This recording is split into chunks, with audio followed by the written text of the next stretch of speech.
Thank you, everybody. All right, everybody go ahead and have a seat. How's everybody doing today? How about Tim Spicer?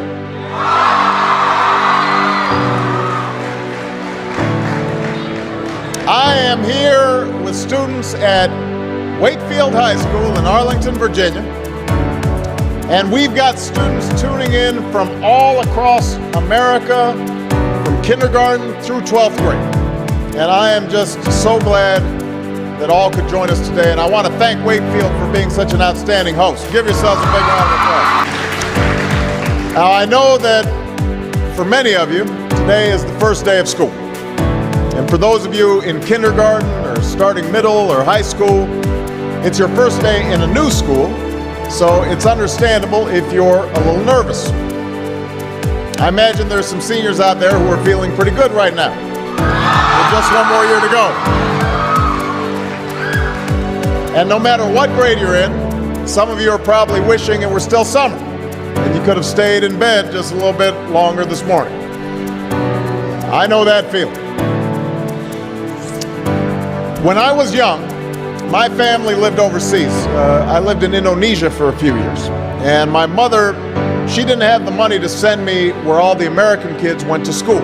But she thought it was important for me to keep up with an American education. So she decided to teach me extra lessons herself, Monday through Friday. But because she had to go to work, the only time she could do it was at 4:30 in the morning. Now, as you might imagine, I wasn't too happy about getting up that early. A lot of times I'd fall asleep right there at the kitchen table. But whenever I'd complain, my mother would just give me one of those looks and she'd say, "This is no picnic for me either, Buster." So I know that some of you are still adjusting to being back at school, but I'm here today because I have something important to discuss with you. I'm here because I want to talk with you about your education and what's expected of all of you in this new school year. Now, I've given a lot of speeches about education, and I've talked about responsibility a lot.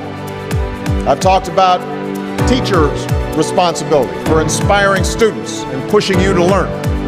I've talked about your parents' responsibility for making sure you stay on track and you get your homework done and don't spend every waking hour in front of the TV or with the Xbox. I've talked a lot about your government's responsibility for setting high standards and supporting teachers and principals and turning around schools that aren't working, where students aren't getting the opportunities that they deserve. But at the end of the day, we can have the most dedicated teachers, the most supportive parents, the best schools in the world, and none of it will make a difference. None of it will matter unless all of you fulfill your responsibilities. Unless you show up to those schools, unless you pay attention to those teachers, unless you listen to your parents and grandparents and other adults and put in the hard work it takes to succeed. And that's what I want to focus on today. The responsibility each of you has for your education. I want to start with the responsibility you have to yourself.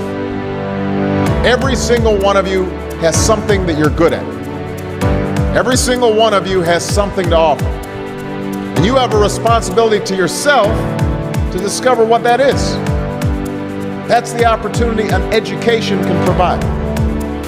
Maybe you could be a great writer, maybe even good enough to write a book or articles in a newspaper, but you might not know it until you write that English paper, that English class paper that's assigned to you.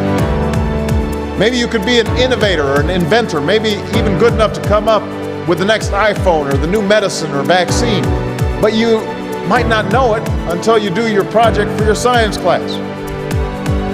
Maybe you could be a mayor or a senator or a Supreme Court justice, but you might not know that until you join student government or the debate team. And no matter what you want to do with your life, I guarantee that you'll need an education to do it. You want to be a doctor or a teacher or a police officer? You want to be a nurse or an architect, a lawyer or a member of our military? You're going to need a good education for every single one of those careers. You cannot drop out of school and just drop into a good job. You've got to train for it and work for it and learn for it. And this isn't just important for your own life and your own future. What you make of your education will decide nothing less than the future of this country. The future of America depends on you. What you're learning in school today will determine whether we as a nation can meet our greatest challenges in the future. You'll need the knowledge and problem-solving skills you learn in science and math to cure diseases like cancer and AIDS, and to develop new energy technologies and protect our environment. You'll need the insights and critical thinking skills you gain in history and social studies to fight poverty and homelessness, crime and discrimination, and make our nation more fair and more free.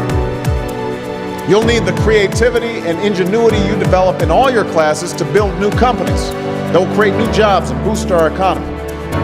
We need every single one of you to develop your talents and your skills and your intellect so you can help us old folks solve our most difficult problems. If you don't do that, if you quit on school, you're not just quitting on yourself, you're quitting on your country. Now, I know it's not always easy to do well in school. I know a lot of you have challenges in your lives right now that can make it hard to focus on your schoolwork. I get it. I know what it's like.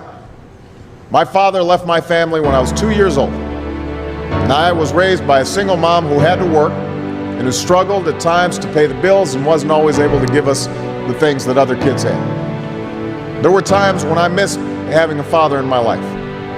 There were times when I was lonely and I felt like I didn't fit in. So I wasn't always as focused as I should have been on school. And I did some things that I'm not proud of. And I got in more trouble than I should have. And my life could have easily taken a turn for the worse. But I was lucky. I got a lot of second chances, and I had the opportunity to go to college and law school and follow my dreams. My wife, our First Lady, Michelle Obama, she has a similar story. Neither of her parents had gone to college, and they didn't have a lot of money. But they worked hard, and she worked hard so that she could go to the best schools in this country. But some of you might not have those advantages. Maybe you don't have adults in your life who give you the support that you need. Maybe someone in your family has lost their job and there's not enough money to go around. Maybe you live in a neighborhood where you don't feel safe, or have friends who are pressuring you to do things you know aren't right. But at the end of the day, the circumstances of your life, what you look like, where you come from, how much money you have, what you've got going on at home, none of that is an excuse for neglecting your homework or having a bad attitude in school. That's no excuse for talking back to your teacher or cutting class or dropping out of school. There is no excuse for not trying. Where you are right now doesn't have to determine where you'll end up. No one's written your destiny for you, because here in America, you write your own destiny. You make your own future. That's what young people like you are doing every day all across America. Young people like Jasmine Perez from Roma, Texas.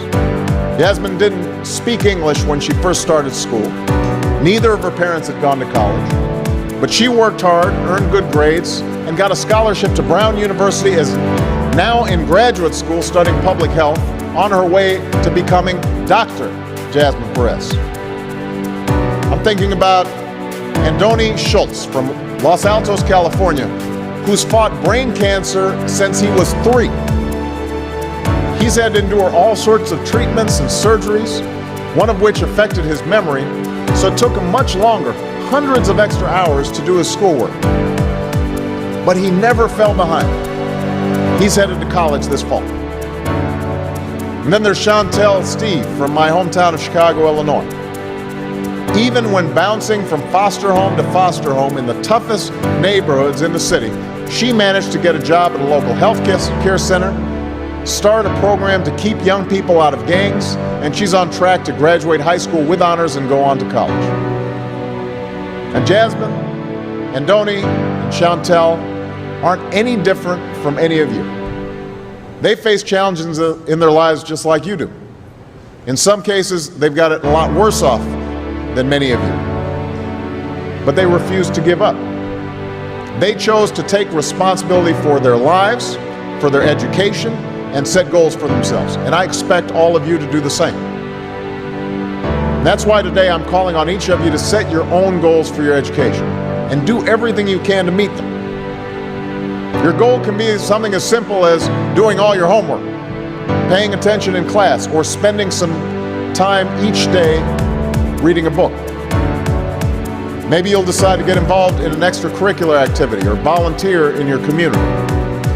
Maybe you'll decide to stand up for kids who are being teased or bullied because of who they are or how they look. Because you believe, like I do, that all young people deserve a safe environment to study and learn. Maybe you'll decide to take better care of yourself so you can be more ready to learn. And along those lines, by the way, I hope all of you are washing your hands a lot and that you stay home from school when you don't feel well so we can keep people from getting the flu this fall and winter. But whatever you resolve to do, I want you to commit to it. I want you to really work at it. I know that sometimes you get that sense from TV that you can be rich and successful without any hard work. That your ticket to success is through rapping or basketball or being a reality TV star. Chances are you're not going to be any of those things. The truth is, being successful is hard. You won't love every subject that you study. You won't click with every teacher that you have. Not every homework assignment will seem completely relevant to your life right at this minute. And you won't necessarily succeed at everything the first time you try. That's okay. Some of the most successful people in the world are the ones who've had the most failures. J.K. Rowling, who wrote Harry Potter. Her first Harry Potter book was rejected 12 times before it was finally published. Michael Jordan was cut from his high school basketball team. He lost hundreds of games and missed thousands of shots during his career. But he once said, "I have failed over and over and over again in my life, and that's why I succeed." These people succeeded because they understood that you can't let your failures define you. You have to let your failures teach you.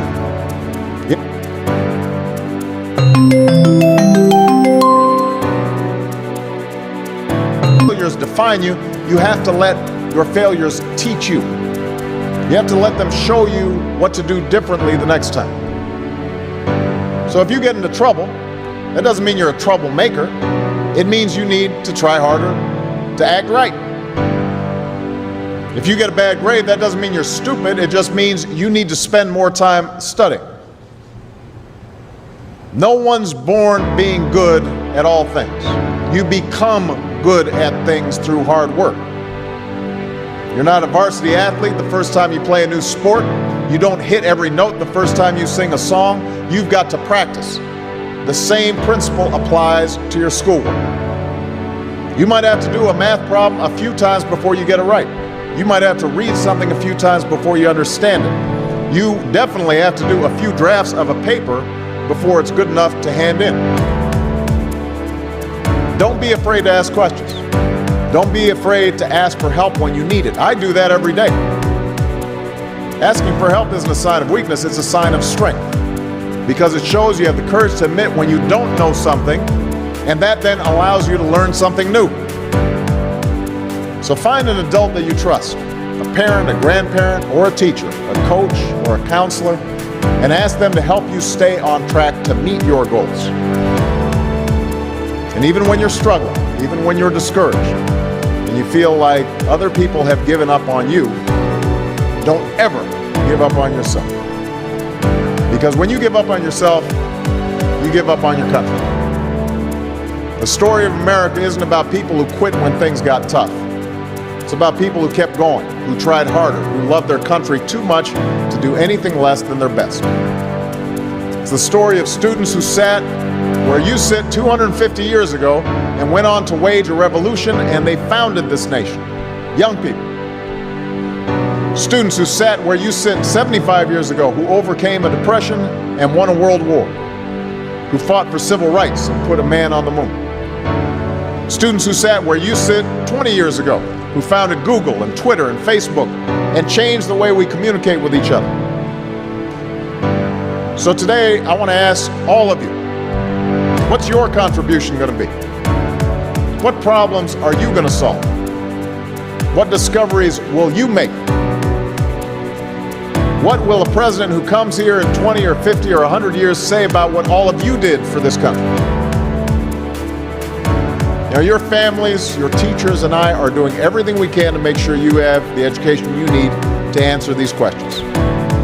I'm working hard to fix up your classrooms and get you the books and the equipment and the computers you need to learn. But you've got to do your part too. So I expect all of you to get serious this year. I expect you to put your best effort into everything you do. I expect great things from each of you. So don't let us down. Don't let your family down or your country down. Most of all, don't let yourself down. Make us all proud. Thank you very much, everybody. God bless you. God bless America. Thank you.